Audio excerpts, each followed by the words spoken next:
والله انا بس احب كرة القدم. صراحة يعني نكون صريحين، احنا من الفيديو ده ولا كاتب سكريبت ولا مجهز اي حاجة، وانتم ملاحظين ان في اختلاف واضح. يعني الجدل اللي طلع حوالين المنتخب بتاع قطر ان ازاي منتخب ما فيهوش قطريين كتير، وان في ناس كتيرة متجنسة، وبالنسبة لناس كتيرة في دول الخليج ده حلم مش طبيعي. ايه رأيك في الفترة دي من عمري؟ كانت اجمل فتره وانت اتكسرت فيها وبعد كده وديناك. لا ما تحرقش القصة يا حاج، تحرقش القصة، لا لا لا.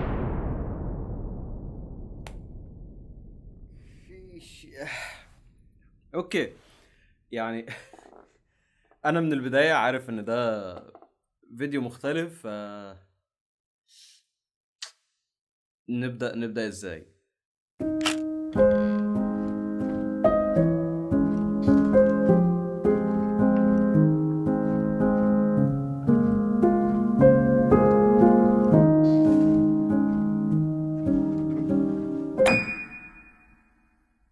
تمام. القصة يعني هو عشان نفهم بداية القصة لازم نفهم بداية قصتي أنا، بس دي اتحكت أكتر من مرة، فيعني التلخيص السريع. Alright, let's do this one last time.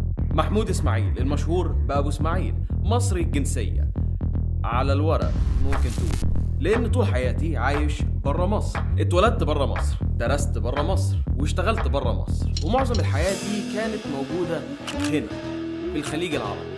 فين بالظبط؟ الدوحة، قطر.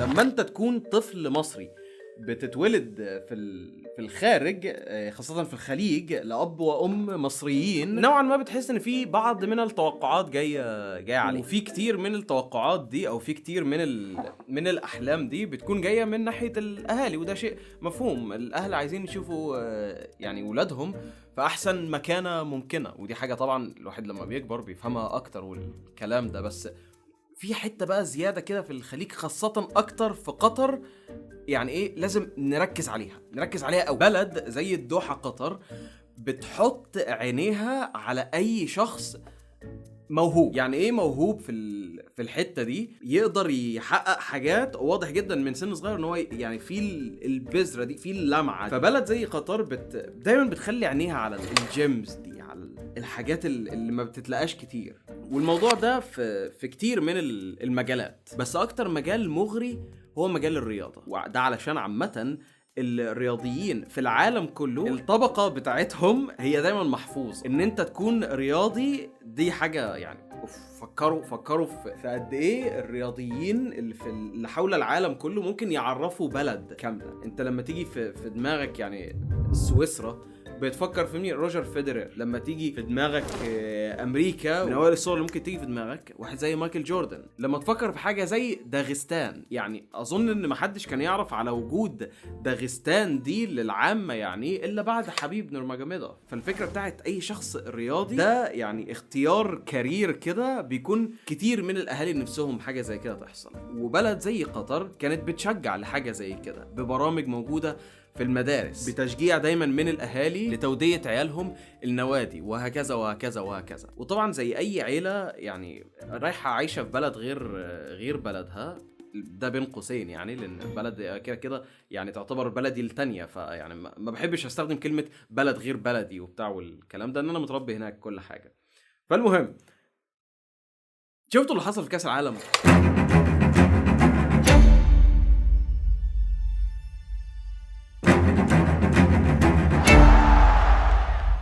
واحدة من الحاجات اللي كانت دايما تتقال في كاس العالم، وبرضه كانت واحدة من الكونتروفيرسيز والجدل اللي طلع حوالين المنتخب بتاع قطر، ان ازاي منتخب ما فيهوش قطريين كتير وبتاع، وان في ناس كتيرة متجنسة وبتاع والكلام ده. بالنسبة للناس اللي عايشة في قطر وبرضه في دول الخليج تانية، احنا اتعودنا على الموضوع ده، ان ده موضوع عادي، لان لبلد الناس القطريين اللي فيها مش كتير، فشيء عادي فكرة التجنيس او فكرة جواز المهمات، او سميه زي ما انت عايز تسميه، اللي هو شخص يمثل بلد بس هو يكون اصله من بلد تانية. وبالنسبة لناس كتيرة في دول الخليج ده حلم مش طبيعي، لان زي ما قلنا ان دول الخليج مفيش حاجة عندهم ان انت تاخد الجنسية او حاجة زي كده. لا، انت مش من القبيلة بتاعتنا، مش من العالم بتاعنا، اصلك مش من هنا. فمفيش حوار زي دول كندا بقى ونيوزيلاند واستراليا، واللي انت تقعد فترة في البلد تاخد الجواز. لا، الموضوع ده بيشتغلش خالص في معظم الدول العربية، وخاصة الدول الخليجية. بس هنا بقى اللوب هول يا معلم، هنا بقى الثغرة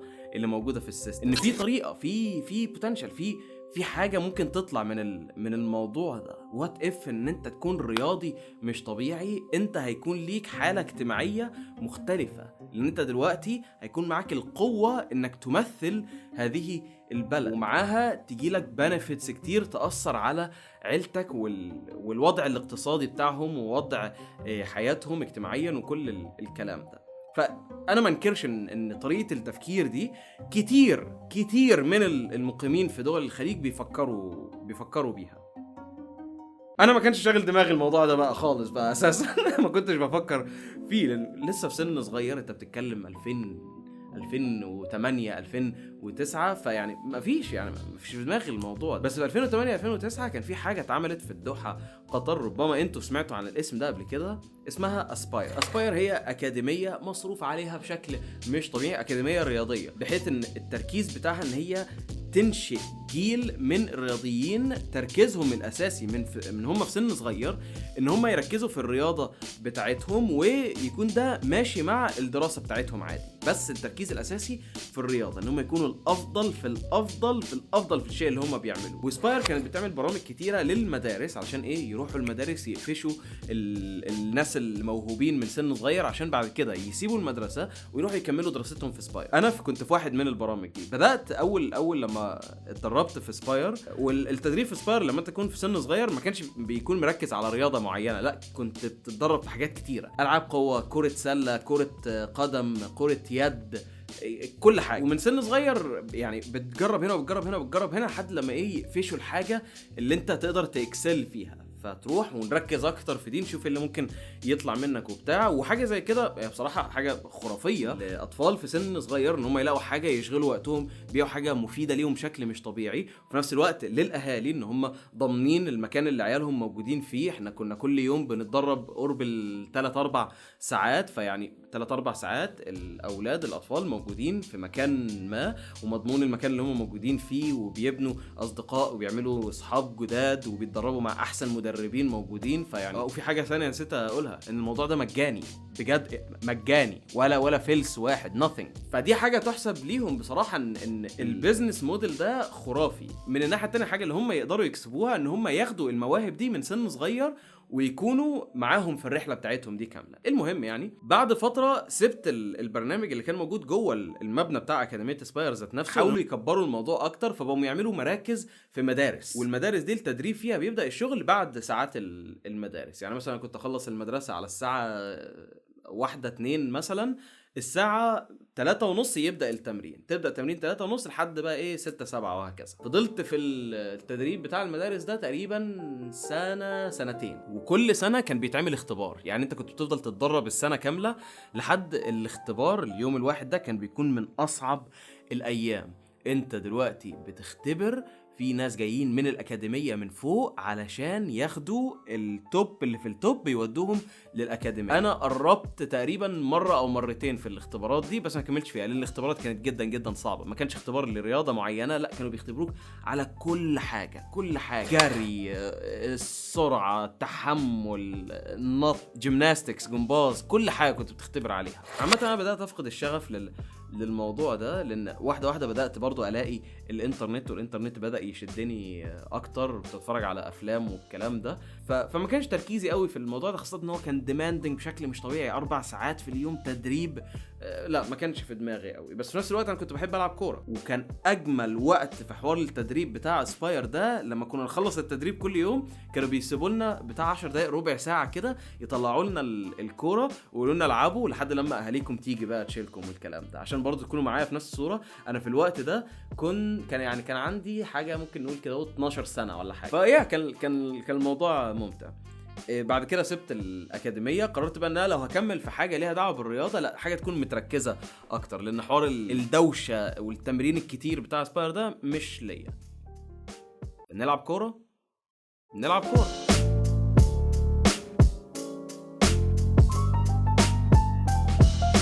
واهلي كان عاجبهم الموضوع قوي ان انا العب كورة. بدأت اجرب في اكتر من نادي، والحوار يعني بصراحه خلينا نكون صريحين، احنا من الفيديو ده ولا كاتب سكريبت ولا مجهز اي حاجه، وانتم ملاحظين ان في اختلاف واضح. يعني في لعب كتير لفيتامين واو في حوار النوادي. انا مش حاقد اوكي، لا هذا ليس حقد اوكي ماشي، بس كمان الموضوع جدا جدا جدا واضح. طبعا انا دلوقتي مش هدخل في درس او تلخيص سريع للنوادي في قطر عامله ازاي، وايه النوادي الدرجه الاولى والنوادي الدرجه الثانيه والكلام ده. بس انا جربت في 3 نوادي وفضلت اتدرب معاهم فتره، بس ما كملتش فيهم لان ما كانش فيه مستقبل. مع الطريقه اللي النوادي بتاعت الكوره في قطر بتشتغل، هي ليها قانون ان مسموح له فقط في الفريق الاساسي اللي هو يعني التشكيله الاساسيه بتاعت الفريق اللي بيلعب بس 3 مقيمين، الباقي لازم يكونوا قطريين. تمام. في بعض الاحيان كانوا يخلوها 4 مقيمين بس، والمقيمين دول مش مهم الجنسيه بتاعتهم ايه، المهم ان الاغلبيه من الفريق يكونوا قطريين. وخدوا بالكم احنا دلوقتي بنتكلم على نوادي، ما بنتكلمش على المنتخب ولا حاجه، فالقاعده دي مش منطقيه من الناحيه دي، ولكن اوكي الاتحاد بتاع الكوره بتاعهم يعملوا قوانين اللي هم عاوزين. فلما كنت اقعد ادرب مع نادي زي نادي العربي، اروح شهر شهرين 3 شهور ومفيش اي دليل ان انا ممكن اوقع ولا حاجه، وهم اوريدي عندهم في التشكيله بتاعتهم ال3 مقيمين اللي مستريحين معاهم، فمفيش مستقبل هنا. لحد لما لقيت نادي تاني اسمه نادي المرخي، نادي درجه تانية، مش من احسن النوادي اللي موجوده في قطر، اظن هو لسه في الدرجه التانية دلوقتي حتى يعني في الدوري الاساسي، ولكن كان قريب من البيت صراحه. ده كان احسن عامل في الموضوع، انه كان قريب من البيت عندنا، وكان مواعيد التدريب بتاعته كانت لذيذه.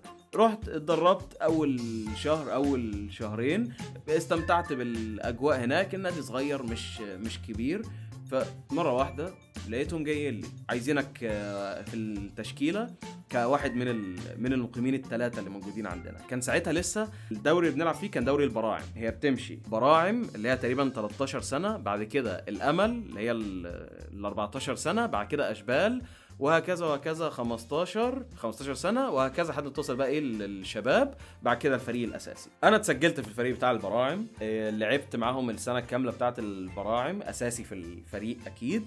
والحاجه الغريبه بقى في الموضوع ان لما كنت في البراعم كنت بلعب وسط ملعب، وده كان اكتر مكان في اللعب يعني كنت بفضله، لان اللعيب المفضل اياميها لما كنت بحب الكوره وكنت بتابع الكوره، كان لاعبي المفضل هو ريكاردو كاكا. يعني انا بعشق البني ادم ده، لانه مش بس حريف، لا هو عبقري كرويا، فانا كنت اعشقه جدا. وهو كان صانع العاب، واللي انا افهمه دلوقتي في عالم الكوره ان البوزيشن بتاع صانع الالعاب ده ما بقاش ليه استخدام كتير لان اللعبه اتطورت، ولكن انا كنت بحب كاكا، وكنت بحب ان هو يكون مثلي الاعلى، وبحاول اعمل او افهم اللعبه زي ما هو بيفهمها. بعد ما خلص الموسم بتاع البراعم كان التدريب بيستمر طوال السنه، وكنت مواظب على التدريب كل يوم، والله يعطيهم العافيه يعني النادي. لو اي حد منهم لسه فاكرني او لسه بيتفرج لحد دلوقتي، شكرا ليهم كلهم. وحاجه برضو يعني تحسب ليهم ان من بعد ما وقعت انا كان ليا راتب، ايوه من السن ده وانا كان ليا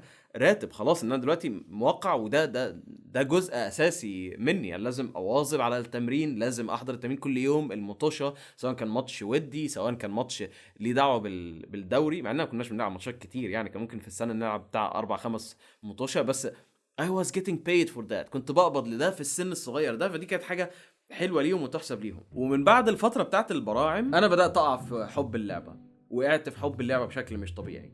كنت بوصل التدريب بدري، كنت بقعد اتدرب لوحدي. اخويا كان بيشجعني بشكل مش طبيعي، اخويا مجنون كوره، فاخويا كان بيشجعني بشكل مش طبيعي. كان بيجي المطوشه بتاعتنا يقعد يتفرج عليا، وكتير من المهارات اللي انا قعدت ادرب نفسي عليها واللي انا يعني كنت بفضل متجنن عليها ومركز عليها بشكل مش طبيعي، هي لسه موجوده عندي لحد دلوقتي، مع ان انا ما بلعبش كوره خالص دلوقتي. عايزين فلوس برضه. اول مره ها.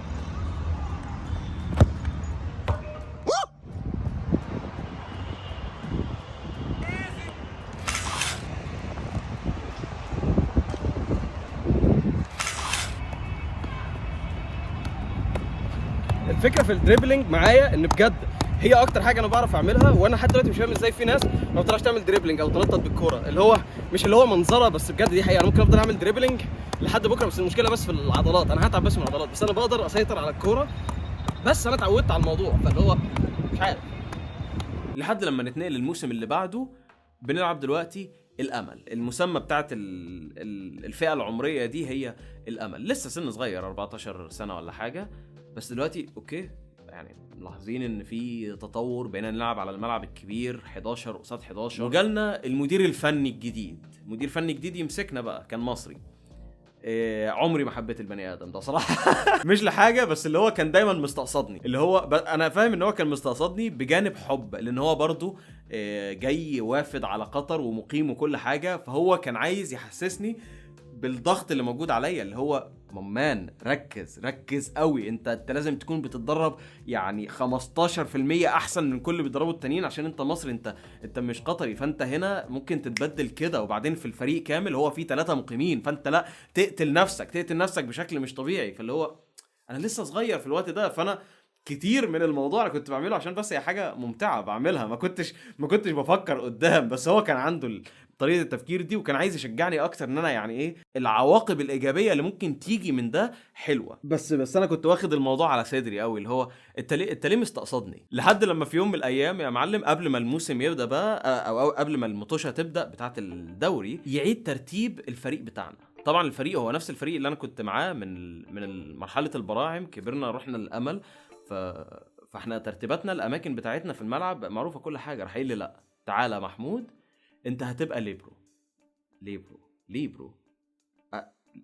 ايه ليه دلوقتي لما تشوفوني انا واقف اوكي حلو الكلام ده تمام، وزني وطولي وشكلي هو نفس وزني وطولي وشكلي لما كان عندي 14 سنه. هو حاجه غريبه في الجينوم الابو اسماعيل، انا جسمي وقف نمو في الفتره دي، فانا على وقتها كان يعتبر جسمي كبير بالنسبه للعيال اللي بلعب معاهم، فاهمني؟ يعني احنا كلنا ايوه عندنا 14 سنه، بس في عيال لسه بتبلغ بقى، فاهمني؟ فاللي هو معظمهم قصيرين، وفي عيال رفيعه يعني والجو ده، بس انا البنيان بتاع جسمي لوقتها كان كويس، فهو كان عايز. وبصراحه كان في حاجه برضو تانية انا بعرف اعملها، وهو ان انا كنت بعرف اشوط الكوره. انا عمال بفتكر حاجات دلوقتي في حاجه ربما الناس اللي ما لعبتش كوره في ملعب كبير مش واخدين بالهم منها، بس هو الملعب كبير، فلما تيجي ضربه مرمى الحارس لما بيجي يشوط ضربه المرمى، بالنسبه لنا لما احنا نتفرج عليها بنحس ان هو يا دوبك بيلمس الكوره، فالكوره بتعدي نص الملعب الناحيه الثانيه. في الحقيقه الموضوع ده صعب جدا، صعب بشكل مش طبيعي، ومش اي حد يقدر يعملها. انا كنت بعرف اعمل الموضوع ده، كنت دربت نفسي عليها كتير، وفي الوقت ده انت برضه 14 سنه لسه جسمك بيتبني، لسه عضلاتك بتتبني، فمش اي حد في السن ده يقدر يشوط الكوره من عند المرمى، سواء ضربه مرمى ولا حاجه زي ما الحارس بيشوطها، وتوصل الكوره لنص الملعب. فدي كانت غلطه كتير من العيال بيقعوا فيها، لان لما بيجوا يشوطوا الكوره ما بيقدروش حتى يوصلوها نص المرمى، فالكوره بتتقطع كده اهو وبيدخل جول. فانا كنت بعرف اعمل الموضوع ده، فهو كان عايزني ورا من الاخر، كان عايزني ليبرو اخر واحد في الملعب. طب ليه؟ قال لي يا اما هتبقى ليبرو يا اما هتبقى حارس مين يا عمي؟ انا ولا مره لبست جوانتيات حارس في حياتي ليه؟ بس لا، قال لي هي كده هتبقى ليبرو، وتدرب نفسك بعد كده على اساس تكون ليبرو، واي حد وتتغاشم في اللعب وتثبت نفسك وبتاع. فاللي هو مان انت قتلت حب اللعبه بالنسبه لي كده. بس طبعا مش هتكلم، ماشي ليبرو يا عم الحاج، فيش مشكله.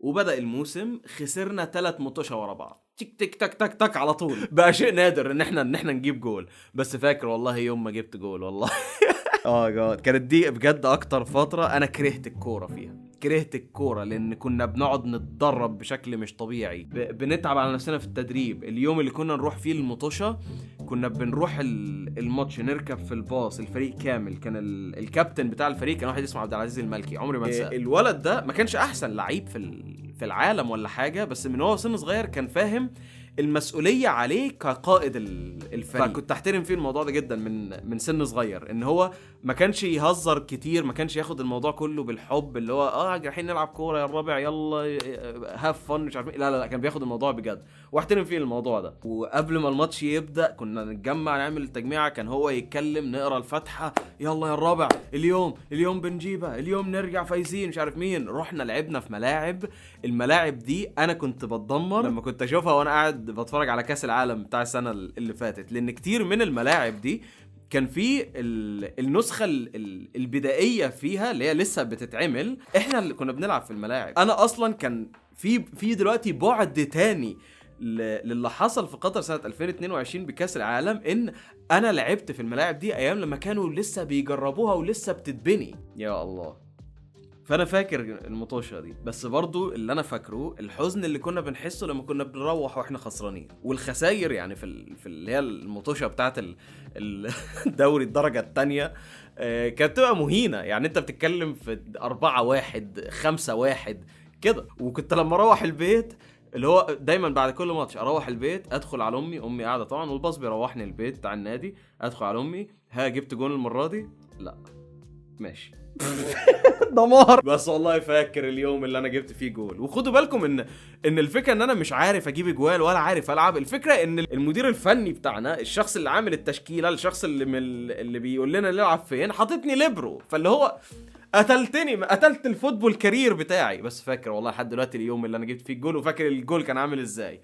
كان فاول عبد العزيز اللي هو الكابتن بتاع الفريق.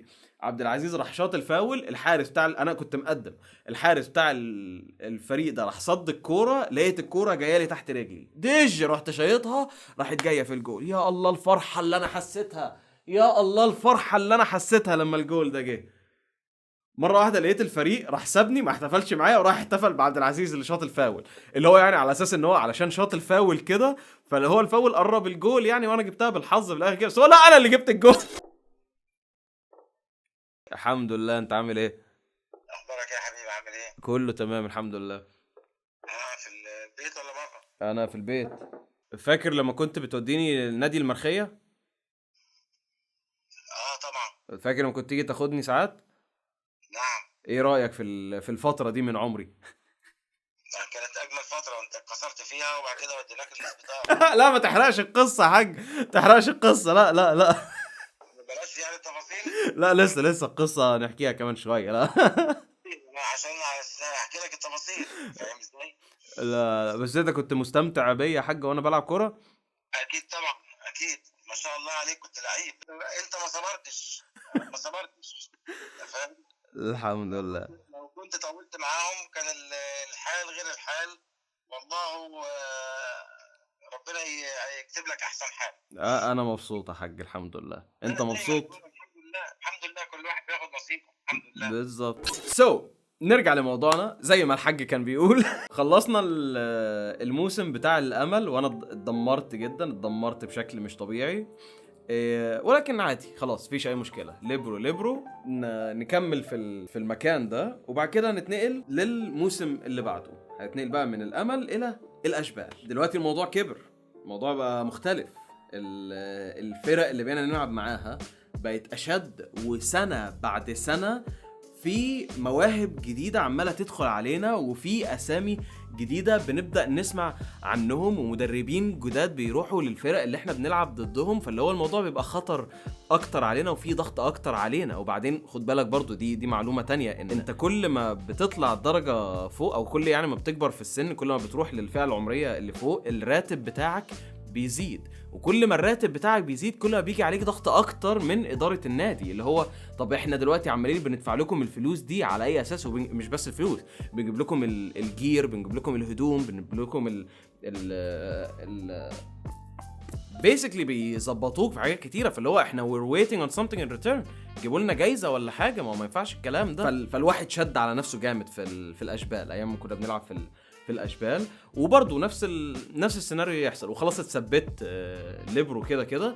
ف I'm gonna make the best. الفكرة بقى ان فريق الاشبال بيتدرب مش مع الصغيرين، لا دلوقتي بقينا نتدرب مع الشباب، فاهمني؟ فاللي هو انت في التدريب بتاعك انت بتلعب مع ناس اكبر منك، والناس اللي اكبر منك دول ما بيسموش، مش مهم بقى انت اصغر منهم ب2 3 ما بيسموش عليك. فالتدريب بقى قاسي اكتر، العبء بقى قاسي اكتر، وواحده واحده انت بتكبر وبتفهم ان في ضغط اكتر عليك، ان في كتير بيعتمد على ان انت تبقى لاعب كوره مش ليك انت بس لوحدك، لا ان في مستقبل خرافي لحاجه زي كده. فانا حسنت من نفسي ونميت مهارات اكتر موجوده عندي، بدات افهم اللعبه بشكل مختلف، ولسه متسجل كواحد من 3 في النادي كله للفريق بتاع الاشبال. والعروض بدات تيجي، والاغراء بدا يجي اكتر زي ما الحاج لسه قايل من شويه، لحد لما ابدا احس ببعض من الوجع في ظهري. تمام، بس عشان نكون واضحين قبل ما ندخل على الجزء ده من القصه، هذه ليست النوع من القصص ان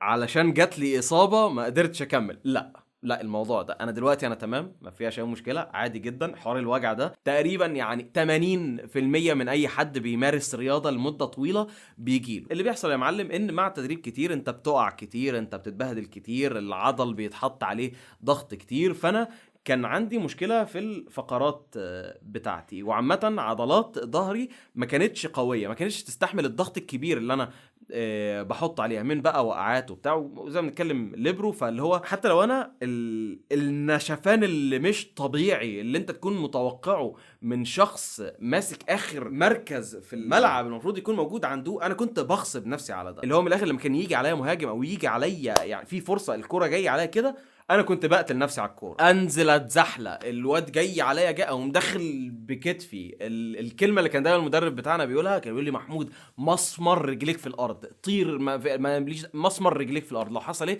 ما تتحركش. ومع الوقت الموضوع ده بيأثر عليك. فمع وقعه غلط، انا فاكر وقعه سيئه يعني، كانت زقه من فريق الشباب، من تمرين فريق الشباب، كانت زقه جامده بوقعه غلط. فقلت لا انا ظهري فيه مشكله. فضلت اتعالج فتره، بتعالج مع وقت التمرين عادي، بس بهدي على نفسي شويه في التمرين في الوحده الطبيه اللي موجوده عندنا في النادي، لحد لما قالوا لي لا انت الموضوع عندك صعب دلوقتي، هنعمل لك جواب وهتروح تكمل علاجك في اسبيطار. هي مستشفى رياضيه كبيره برضو تابعه لاكاديميه اسباير. فضلت اتعالج هناك فتره، وقالوا لي تمام انت الموضوع كله بس ايه، عايز لك بعض العلاج الطبيعي وتكمل ومفيش اي مشكله وترجع عادي.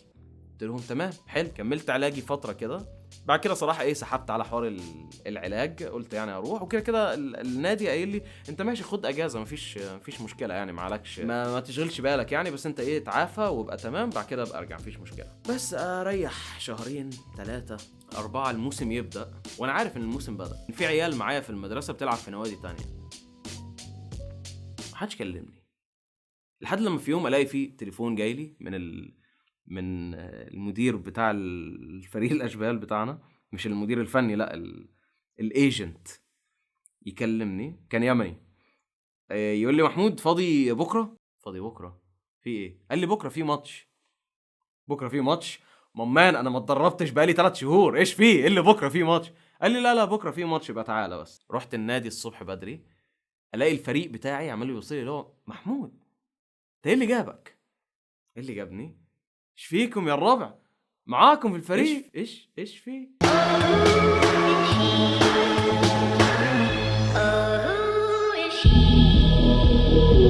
الاقي يا معلم ان انا اتبدلت. ال3 المقيمين جه واحد بدالي، والواحد اللي بدالي ده خلاص. هم كانوا كلموني ليه؟ عشان واحد من المقيمين التانيين ما كانش قادر يجي الماتش ده، فجابوني عشان ابدله. فرحت اكلم المدير الفني اللي هو ايش السالفه يا طيب؟ راح قال لي اللي هو يعني افهمها ان انت دلوقتي خلاص ما بقتش الاساس بتاعنا، ان احنا لقينا حد احسن منك، ولكن علشان الظرف اللي احنا فيه احنا كنا محتاجين واحد يكمل لنا التشكيله فكلمناك. قلت له جميل، وانت جايبني بعد 3 شهور وانا ما اتدربتش وعايزني ابرفورم؟ طب ده ازاي؟ فراح قال لي لا اللي هو بقى بص دي فرصتك، اثبت نفسك وبتاع الكلام. خلصانه رحنا الماتش ده. وعلشان زي ما قلنا ان بالفعل العمريه كل ما بتكبر كل ما بيكون في برستيج اكتر للماتشات يعني، وفي ناس بتيجي تصور وبتاع والكلام ده. بصراحه انا فاكر ان في الماتش ده، وده كان اخر ماتش رسمي العبه معاهم، انا كنت منغمس اكتر مع الواد اللي كان عمال يصور والكاميرا بتاعته والعدسه بتاعته اكتر من اللعبه ذات نفسها. وانا كان في الوقت ده بقالي فتره طويله مسحول في عالم الافلام والكلام ده، وكان بالنسبه لي فكره ان انت يعني يكون عندك كاميرا والليله دي والكلام ده اللي هو لا مش اي حد عادي، بس ابص على الواد ده اللي هو لا شاب عادي ومعاه كاميرا والعدسه اللي هي الكانون اللي هي الرمادي في اسود دي الكبيره ال300 دي، فاللي هو واو. نسيت الماتش، نسيت اللي بيحصل، وبس فضلت مركز معاه. خلص الماتش، خسرنا برضو، وبعد ما خسرنا لقيت الراجل المدير بتاع الفريق بتاعنا بيقول لي محمود انت مكانك محفوظ، عايز تيجي التمرينات انت مرحب بيك، تعالى كل التمرينات ما عندكش اي مشكله، بس الفكره بس ان في الفريق الاساسي ما اضمنش المكان بتاعك وبتاع. قلت له ماشي فير، مفيش اي مشكله. فضلت اروح التمرينات فتره بعدها، ولكن في نفس الوقت فضلت اقع في حب الشيء التاني. ومن ساعتها بدات واحده واحده ادخل جوه العالم بتاع الاعلام اكتر، وفكره الرياضه والكوره حبي ليها هيفضل موجود، ولكنه ما بقاش عشق، ما بقاش هوس. لا، الهوس راح ناحيه الشيء الجديد اللي انا اكتشفته، واللي هو فضل يتطور يتطور يتطور مع الوقت لحد لما تحول للشيء اللي قاعد بيحصل دلوقتي، اللي هو بس حكاية قصص.